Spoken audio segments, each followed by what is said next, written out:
살면서 정말 아들 두 놈만 철석같이 보고 살아왔습니다. 어느 부모가 자기 자식 안 예쁘겠냐마는 저와 아내는 꽤 오랜 노력 끝에 기적적으로 두 아들을 얻을 수 있었어서 그런지 그 애정이 남달랐어요. 좋은 거 있으면 설사 온 가족이 나눠 먹을 수 있다고 해도 무조건 아들한테만 넘겨줬고, 아들이 뭘 해달라고 하면 진짜 어지간히 무리가 가지 않는 이상은 농사일을 더 해서라도 어떻게든 이뤄주기 위해 노력했습니다. 그나마 다행히도 저와 아내가 오래도록 힘겹게 일해 자가로 매매한 집이 있었기에 아무리 돈이 없어도 추운 겨울날 갑자기 밖으로 내쫓길 일은 없었다는 게 위안이었죠. 두 아들은 그럭저럭 남들과 비슷하게 학교를 나오고 성인이 되었습니다. 하지만 아무리 평범한 아들이라고 할지라도 원래 부모 마음이라는 게 자식이 연애하고 결혼할 때 그래도 자식보다 더 나은 환경에 있는 사람을 만났으면 하는 바람을 가지게 되는 게 일반적이잖아요. 저와 아내 또한 마찬가지였습니다. 강민아, 동호야, 나중에 결혼하고 싶은 여자친구를 만날 때는 무조건 너랑 환경이 비슷하거나 아니면 너보다 더 나은 사람을 만나야 한다. 큰아들, 작은아들 모두 적당한 대학을 졸업해서 자기 밥벌이를 할 만큼은 성장했습니다. 특히 큰아들은 회사를 다니지 않고 바로 자기 사업을 시작했는데 그 사업이 생각지 못하게 성공해서 어지간한 직장인들보다 큰 돈을 벌었죠. 가끔씩이지만 저희에게 용돈을 주기도 했습니다. 힘들게 키운 두 아들이 자기 몫을 하면서 사는 것만으로도 저와 아내는 여한이 없었어요. 어머니, 아버지, 저 결혼할 사람을 소개시켜드리고 싶어요. 그러던 중 작은 아들이 32살이 되었을 때 갑자기 결혼하고 싶은 여자가 있다면서 저희에게 인사를 시키고 싶다고 말을 하더군요.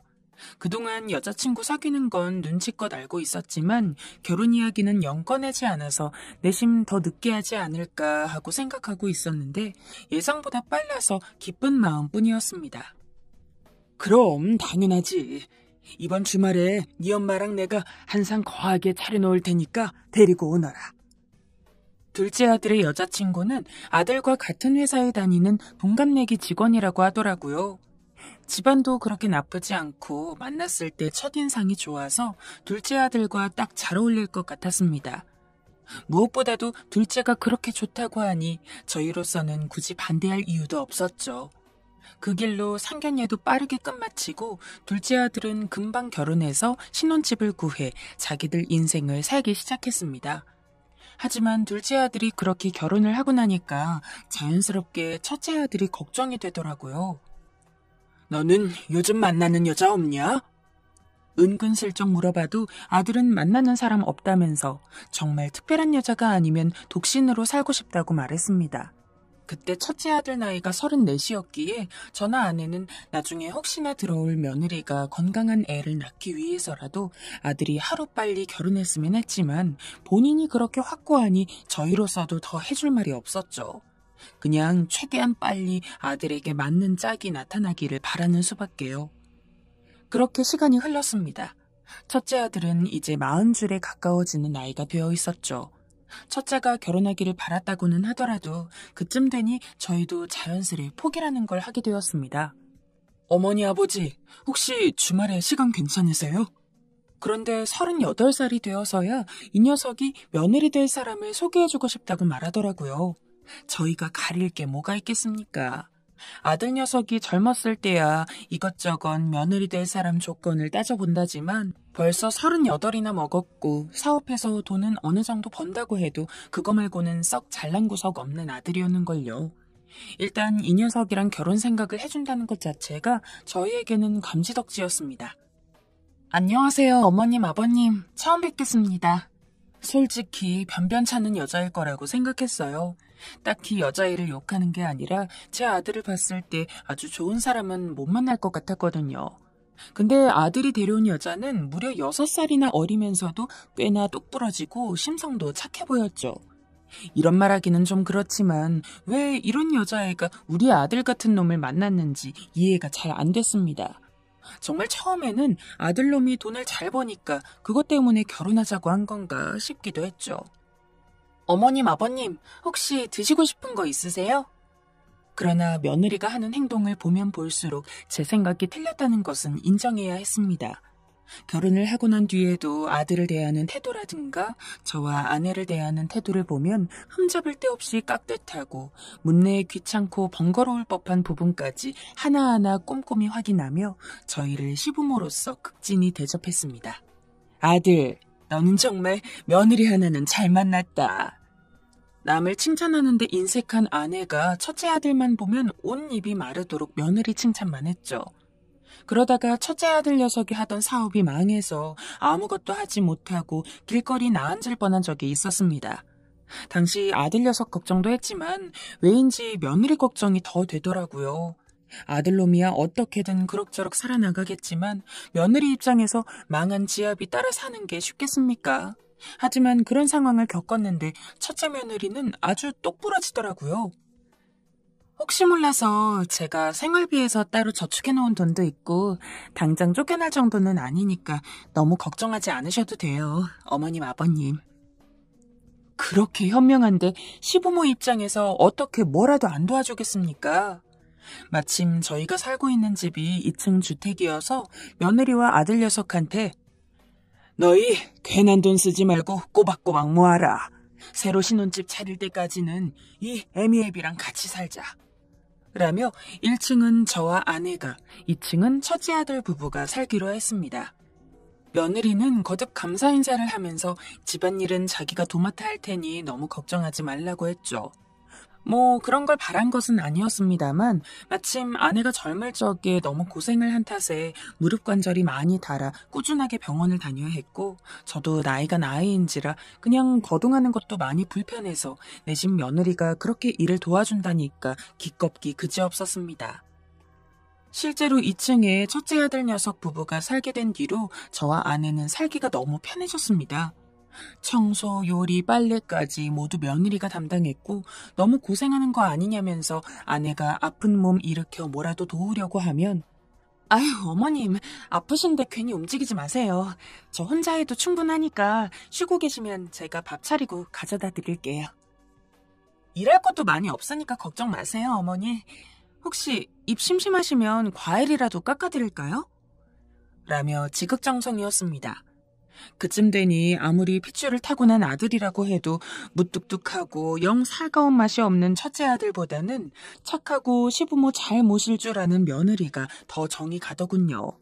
첫째 아들이 복이 있는 건지 아니면 저나 아내가 복이 있는 건지는 몰라도 어떻게 세상에 저런 착한 며느리가 우리 집안에 들어왔는지 참 운도 좋은 것 같다고 생각했죠. 처음 아들이 며느리를 결혼하겠다고 데려왔을 때도 생각했지만 시간이 지날수록 점점 정말 우리 아들한테 무슨 매력이 있어서 저런 여자가 따라왔는지 신기했습니다. 그렇게 며느리 수발을 받으며 여느 때와 같이 지내오고 있었어요. 저와 아내는 며느리가 깎아준 수박을 먹으며 거실 텔레비전을 보고 있었죠. 그러자 남은 수박을 마저 깎아온 며느리가 저희 옆에 앉아서 함께 텔레비전을 보며 수박을 먹더니 문득 생각이 났다는 듯한 이야기를 꺼냈습니다. 그러고 보니 아버님, 이 집이 아버님 명의로 되어 있던가요? 그래, 내 명의다만. 제가 전에 부동산 쪽에 좀 관심이 있어서 공부를 했었는데 보니까 미리 증여를 받으면 세금을 확 줄일 수 있다고 하더라고요. 만약에 이 집 강민 씨한테 물려주실 거면 더 시간 안 끌고 지금 증여를 하는 게 낫지 않을까 싶어서요. 지금 증여를 하라고? 네. 원래 집 물려받으면 세금이 어마어마하잖아요. 근데 시기만 좀 당기는 것만으로도 불필요하게 나가는 세금을 절약할 수 있으니까 그런 거 생각해도 훨씬 이득이잖아요.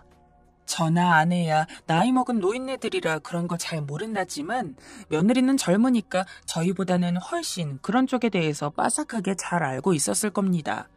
저도 처음에 며느리가 하는 말을 듣고 세금을 줄일 수 있다는 말에 잠시 혹했으니까요. 하지만 평생 일해서 저와 아내의 것으로 모은 재산이라고는 이 집이 전부였습니다. 며느리를 철석같이 믿고 있기도 했고 실제로 며느리 말대로 나중에 죽으면 집은 첫째 아들한테 물려줄 생각이었기에 잠깐 고민을 하기는 했었으나 당장 집을 넘겨주기에는 아무래도 조금 그래서 생각해보겠다고 둘러대며 말을 끝냈습니다. 알겠다면서 더 이상 그 이야기를 꺼내지 않길래 며느리도 잘 이해를 했구나 싶어서 다시 예전처럼 지냈는데 꼭 한 달에 한두 번은 저희 집과 관련된 이야기를 은근슬쩍 꺼내더라고요. 저희한테 직접 이야기하기도 했고 가끔은 혼잣말처럼 말하기도 했습니다. 나중에 강민 씨가 물려받을 때 세금 많이 내게 되면 어떡하지? 아버님, 어머님, 아무리 생각해도 증여는 최대한 빨리 하는 게 좋은 것 같아요. 오해하지 말고 들어주세요. 만약에 나중에 아버님이랑 어머님 두 분 다 돌아가시고 나서 이 집을 강민 씨가 받게 되면 그때 나오는 세금이 진짜 어마어마하대요. 전에 강민 씨한테 집 주시는 게 맞다고 하셨던 것 같은데 어차피 주실 거면 미리 주시는 게 더 낫지 않을까요? 재차 그런 이야기를 하니까 솔직히 아끼는 며느리 말이라고 하더라도 난감했습니다. 세금은 각오하고 있는 거고 그 세금에 해당하는 돈을 낸다고 이 집 자체가 값어치 꽤 나가기 때문에 너랑 강민이 사는 데는 걱정 없을 거다. 하고 못을 박아두긴 했지만 내심 한구석이 찝찝했습니다. 그리고 그 찝찝함은 며느리가 저와 아내를 극진히 보살필수록 더해갔죠. 정말 이것보다 더 잘 줄 수 있을까라는 생각이 절로 들 정도로 며느리는 저와 아내에게 단 하루도 빠지지 않고 내내 정성껏 보살핌을 이어갔습니다. 게다가 아들놈 사업 망한 것 때문에 자기들 생활비 쓸 것도 많이 없으면서 어떻게든 한 푼 두 푼 모아 저랑 아내 용돈을 주겠답시고 봉투를 쥐어주는 걸 보면 그까짓 집 어차피 넘겨줄 건데 그냥 미리 줄까 하는 생각도 문득문득 들었어요. 여보, 첫째 며느리가 저렇게까지 우리한테 잘하고 고생하는데 집 정도는 그냥 넘겨줘도 되지 않을까요? 그런다고 해서 우리가 여기서 나가서 살아야 되는 것도 아니고 며느리가 저렇게까지 세금 이야기를 할 정도면 꽤 아까운 돈이 나가는 것 같은데 그냥 겸사겸사 돈 아낄 겸 생각하고 명의 넘겨줘요. 아내까지 그렇게 이야기를 하니 저는 더 마음이 흔들릴 수밖에 없었죠. 혹시나 싶어 아들놈한테 물어봤지만 어찌 그리 무뚝뚝한지 아버지 원하는 대로 하세요 라고 하더라고요. 그 뒤로 한 2주 정도 더 고민을 했습니다. 그러다 그냥 미리 아들한테 집을 넘겨주기로 결정을 했죠. 근데 예전에 보니까 혹시 모를 상황에 대비해서 각서를 쓰는 게 좋다던 게 생각이 나서 대신이라고 하기는 뭐하지만 각서라도 받아놓기로 했습니다. 아무리 부모 자식 사이라고 하더라도 세상이 워낙 흉흉한지라 생각지도 못한 일들이 발생할 수 있기 때문에 그런 식으로 증거를 남겨두어야 한다고 하는데 아내는 아이고 무슨 각서까지 써요. 애들이 알아서 하겠지. 하면서 손사래를 쳤지만 저는 그래도 혹시나 모를 상황을 대비해 아들과 첫째 며느리를 불러놓고서 말했습니다. 며느라가가 그렇게까지 빨리 물려주는 게 좋다고 하니 내 오늘 이 집을 강민이 명의로 양도할 건데 대신 이 각서는 써야 한다. 별 내용은 아니고 나랑 네 애미 죽을 때까지 부양할 거라는 내용이니까 대충 읽어보고 아래 서명하면 된다. 첫째와 며느리는 알았다면서 바로 각서에 서명을 했고 저는 바로 집 명의를 아들한테 넘겨줬습니다. 그리고 둘째 아들놈 손주 중에 뇌병변을 앓고 있는 녀석이 있었는데 아픈 아들 키우느라 둘째가 워낙 고생을 하는지라 그 부분에 대해서도 첫째한테 내 이것까지는 각서에 넣지 않겠다만 동생도 힘들게 사니까 네가 장남으로서 많이 도와줘라 라고 당부했습니다. 그 뒤로 약 1년 정도까지는 아무런 문제도 없었습니다. 며느리는 여전히 저와 아내를 열심히 챙겼고 아들도 그전까지는 좀 무뚝뚝하다가 그래도 비싼 집 물려받아서 효도를 해야겠다는 생각이 드는지 답지 않게 저와 아내 먹으라며 갈비를 사다 주기도 하고 보약을 지어주기도 했죠. 평생 살가운 행동이라고는 한 번도 한 적이 없는 아들이 그렇게 은근히 효도를 하니까 처음에는 좀 낯간지러웠지만 그래도 이런 모습을 볼 줄 알았으면 진즉 물려줄 걸 그랬다는 생각도 했습니다. 하지만 1년이 지난 후부터 아들과 며느리는 점점 달라지기 시작했어요. 이전에는 아픈 아내와 몸이 안 좋은 저를 위해서 며느리가 저희 입맛에 맞는 요리를 자주 해주곤 했는데 갑자기 기본적인 밥조차도 챙겨주지 않아서 정말 일주일 내내 김치만 먹은 적이 있었습니다. 아가, 요즘 많이 바쁘니? 다름이 아니고 반찬이 먹을 게 없어서. 요새 할 일이 많아서요. 이따 장 보러 갈게요. 하지만 그렇게 지적을 해줘도 고치는 건 잠시뿐이었습니다. 나중에는 제가 뭔가를 말하면 제가 알아서 할 테니까 그만 좀 이야기하세요. 라며 버럭 소리를 지를 때도 있었죠. 일이 힘들어서 그러겠지. 잠깐 예민해서 그런 걸 거야 하고 참아 넘기는 것도 한두 번이었습니다. 저도 저지만 아내도 제대로 돌보질 않으니까 날이 갈수록 아내가 쇠약해지더라고요. 끼니도 제대로 안 챙겨주는데 청소라고 제대로 했겠습니까? 온 집안이 먼지로 구석구석 뒤덮여도 자기네들 사는 공간만 열심히 청소하고 저와 아내가 있는 곳은 일체 들여다보지도 않았어요. 아내가 아픈 몸을 이끌고 일어나서 청소를 하는 거를 억지로 말리고 제가 나서서 청소기 돌리고 물걸레질하고 그랬지만 저라고 몸이 건강한 것도 아니니 삭신이 쑤셔 미치겠더라고요. 분명 집을 넘겨주기 전까지만 해도 일주일에 3번은 내려와서 대청소를 해줬고 매 끼니마다 이야기도 하기 전에 식사를 차려줬으며 때때로 간식까지 챙겨주던 게 며느리였습니다. 아가야, 오늘 청소하는 김에 1층도 부탁한다. 해드리긴 할 건데요. 아버님이랑 어머님도 좀 부지런해지실 필요가 있는 것 같아요. 언제까지 제가 청소해드릴 수는 없잖아요. 저 이 집 며느리예요. 가정부 아니고. 다른 사람이 아닌가 싶을 정도로 달라진 며느리 모습에 처음에는 저나 아내도 혼돈이 가득했습니다. 대체 왜 이러나 싶어서 붙잡고 달래보기도 하고 우리가 잘못한 게 있으면 말해달라며 사정사정도 했지만 며느리는 그럴수록 저희를 더 막대했죠. 예전부터 어머님이랑 아버님이 저 부려먹었잖아요. 이제 그런 거 하기 싫어서 이러는 건데 왜? 문제 있어요? 제가 계속 두 분 뒤치다거리만 할 줄 알았어요? 그나마 청소랑 밥을 안 해주는 건 양반이었습니다. 나중에 가서는 매달 주는 용돈까지 이 핑계 저 핑계 대며 끊어버리더라고요. 처음에는 사업이 또 휘청거려서 들어갈 돈이 많다 그러고 이제 애 낳을 생각이라 양육비 모아야 해서 생활비 못 준다 그러고 저든 아내든 일을 할 여력이 있었으면 저희가 스스로 벌었을 겁니다. 근데 그러질 못하니까 우리가 자기들이 주는 생활비가 있어야 살 수 있다는 걸 뻔히 알면서 그런 식으로 나오니 환장하겠더라고요.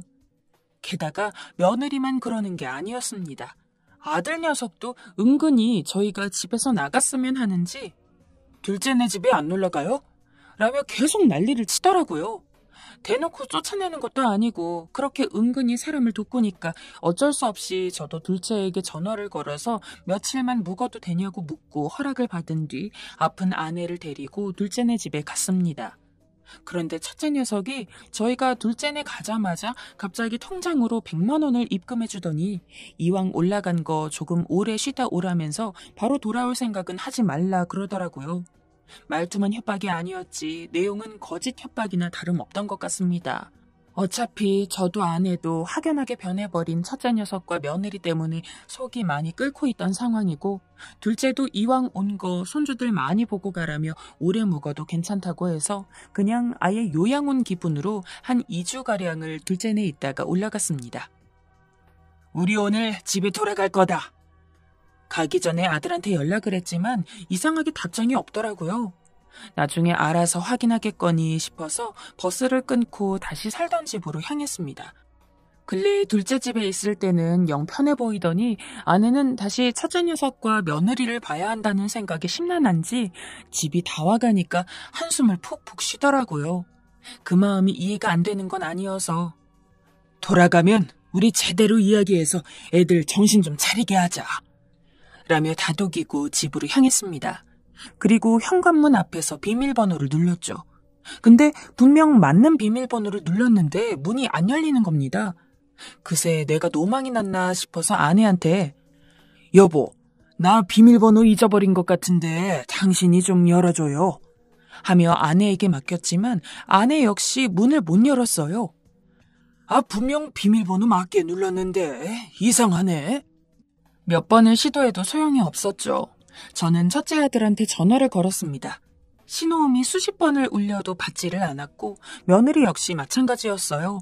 도무지 영문을 모르겠어서 열쇠수리공이라도 불러야 하나 고민하고 있는데 인기척이 느껴지길래 뒤를 돌아보았습니다.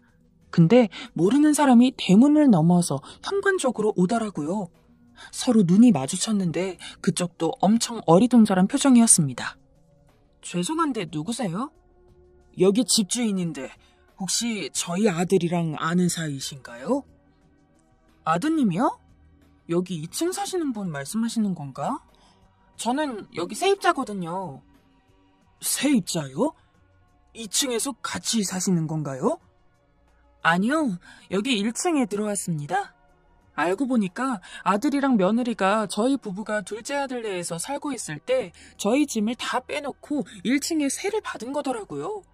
일부러 좀 저렴한 가격에 내놔서 사람이 빨리 차게 해서 아예 저희가 못 들어오게 한 뒤 비밀번호까지 바꿔둔 것이었습니다. 바람도 차서 뼈가 시린데 졸지에 집 없이 덩그러니 쫓겨나 버리니 어안이 벙벙하고 나중에 가서는 비참하고 서러웠습니다. 일단 돈 주고 집에 들어온 사람이니까 이 사람들을 어떻게 할 수는 없었기에 저와 아내는 몸을 녹일 겸 근처 카페에서 커피를 마시다가 결국 둘째 녀석한테 다시 전화를 걸었습니다. 너희 형이 우리가 너네 집 간 사이에 1층 짐을 아예 빼버리고 다른 사람한테 세를 줬단다. 우리 어쩌면 좋으니? 둘째가 너무 놀라면서 일단 자기 집으로 오라고 하길래 아내를 부축해서 다시 버스를 타고 둘째 녀석 집으로 갔습니다. 둘째는 저희에게 자초지종을 자세히 듣더니 화를 내면서 자기 형한테 전화를 걸어보겠다고 하더라고요. 둘째가 방에 들어가서 전화를 한지라 뭐라고 하는지는 잘 못 들었는데 꽥꽥 소리를 지는 걸로 봐서 얘기가 잘 안 통한 것 같았습니다. 아내는 눈물만 펑펑 흘리고 저나 둘째는 대체 어떻게 해야 이 사태를 해결할 수 있을지 고민을 하는데 문득 처음 첫째 녀석한테 집을 넘겨줄 때 각서를 썼던 게 기억이 났습니다.